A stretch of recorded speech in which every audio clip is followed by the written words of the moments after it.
Greetings everyone, today I would like to continue my random talk about the random stuff, and this is going to be my first video of this new year, 2017.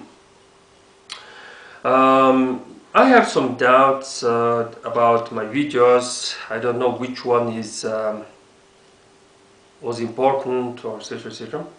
And I'm like basically out of topic, but when I'm out of topic I come up, I usually talk about what I'm doing now.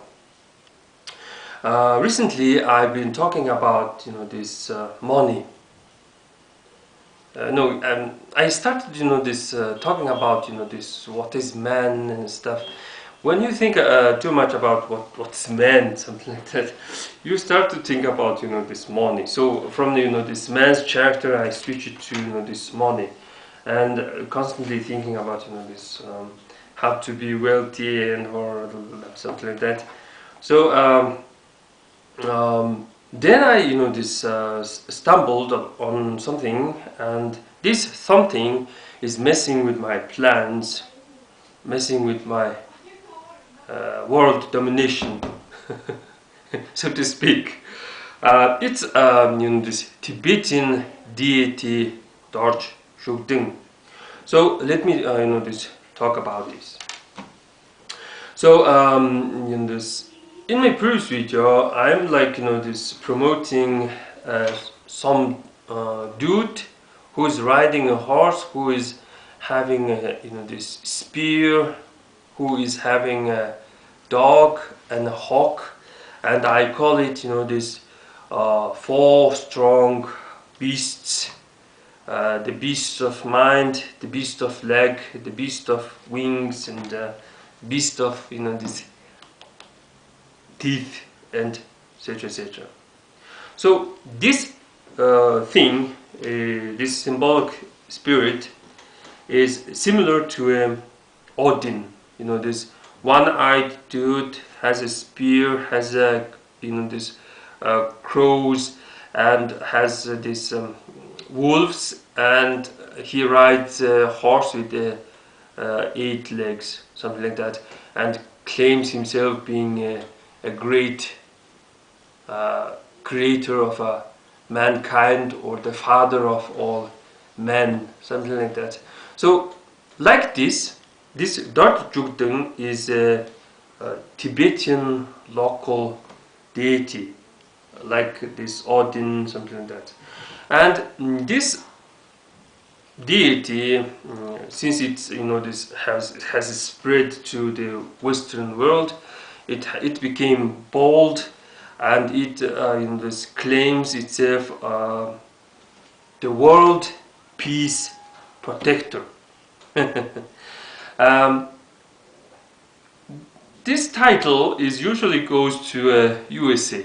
USA wants to be a world police, and likes to this claim itself being a world peace protector and something like that. So it's kind of hard, a very hard task to take, something like that. So what does this Dorje Shugden ride? He rides a Tibetan snow lion, and we all know that Tibet does not have any snow lions. India has. But why there is this snow lion? It is because one of the Indian kings, King Ashoka, greatly promoted this Buddhism, and his symbol was a white lion. So white lion became this symbol in Buddhism as a symbol of prosperity, something like that. It's like this you use a king or his image as a this god of prosperity in your religion. Like in the case of Christians, who is the who this greatly promoted Christianity? What king? Charlemagne? If so, a Charlemagne's image is going to be an image for prosperity, something like that. This type of, this idea. So, but I have, these big problems with that, because I know that, this Tibet does not have lions, but Tibet has these snow lion dogs. So this Tibetan god rides a dog. That's a big problem. That's a big problem for me. Why? As a nomad, a descendant of a nomad, I know that dogs play important role in the spiritual life of a nomad. Why? It is because you have this nomadic way of life for thousands and thousands of years. After that, you develop spiritual ideas on a God-given way of life. This is our way of life. We must follow the movements of sun and the stars, and there's 4 seasons we need to prepare, and when we need to celebrate, etc., etc. And you also think that this having a good dog is good, and God created dogs. It's not like this in Islam you hate dogs, and because of Muhammad they hated these dogs. God created this dog, God created alcohol, God created this pig meat. And if you say no, your God is a half creator, is not the creator, something like that. So so nomad likes to include a dog in his spirituality, but the behavior of a dog creates some how to say teachings. So here in Mongolia we have the path of evil, or the path of a dog, the way of dog, something like that. Let's examine. A good person is a good smiling person, someone with a good character.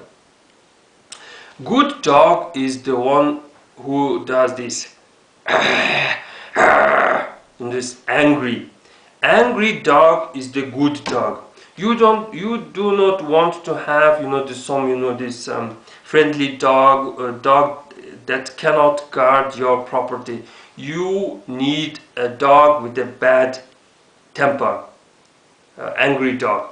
So number 1, being angry is bad, and it's a path of a dog. Second,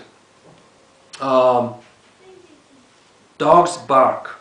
Here in Mongolia we say hotsach, meaning to lie. You can because I know English, because I know Russian. Sometimes I think this God speak in Russian, sometimes in English. In Russian language, light means to bark. So dogs must bark, but barking in the case of human, it's lie. Let me explain this. Imagine there is a very good person is walking in the streets, crossing your yard with the angry dog. Your angry dog will bark on that person, regardless who this person is. Imagine Dalai Lama is walking in this narrow, this street, and dogs are barking at the Dalai Lama. It is natural, it is good. But dogs are lying, dogs are barking. In the case of human, lying is bad. Constantly barking towards the people, this one is bad, something like that. It's this bad. So dogs does not have any freedom. They has a lord. They have how to say, they have idol in this. They basically worship to their owners. something like that. So having freedom is this right way, but in a path of a dog, having a lord to serve is this bad way, something like that. So it is better to be in this private business than working in a factory, something like that. Also, dogs cannot control their sexual urges. When this time comes, they cannot this control it, and real man should be able to control it. And we Mongolians say that dogs always say hong hong. They has a this hong hong voice.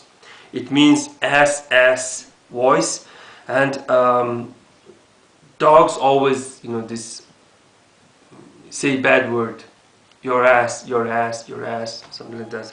So it's like this saying too much swear words, and etc, etc. And I remember I made a video about path of dog and word evil. It's a very old video, and it's not so this, how to say, well made, or yours just trying to explain all this stuff. So there's a list of things that dogs do and man must not do in order to be a good this person. Speaking of these idols, this dog having this owner, it's this the wrong teachings, the wrong dogmas it's going to ruin this your path, something like this. So if this Dorje Shugden is riding a dog, I sense there is something wrong with there can be something wrong, seriously. And I know that this this worship of this deity entered my country long before I was born, long before communism, and etc, etc. And somehow it's this managed to this survive, something like that. So when you look at this its symbolism, you cannot call it a Buddhism. You are talking about this Buddhism. You are talking about in this peace, salvation, etc, etc. Then you have a sword. This deity is having a sword, and his this heart mantra is that this sword, they call it BENZA or something like that, is going to cut, something like that. It's BITANA or Bhedana. It's like it's going to cut. It's going to be in this separate, etc, etc. It's similar to in this Vajrapani mantra. The Vajrapani's thunderbolt will strike, something like that. So his mantra is that this sword is going to strike, maybe strike the evil. I don't know, but it doesn't look peaceful. It also claims to this grab the enemy, this heart, and is eating his enemy heart, something like that. So I know that in West there is this some these lamas or students who were this brainwashed by this Tibetan deity, thinking that it is a part of this Buddhism, but it's not. And all you need is to remember the teachings of Buddha.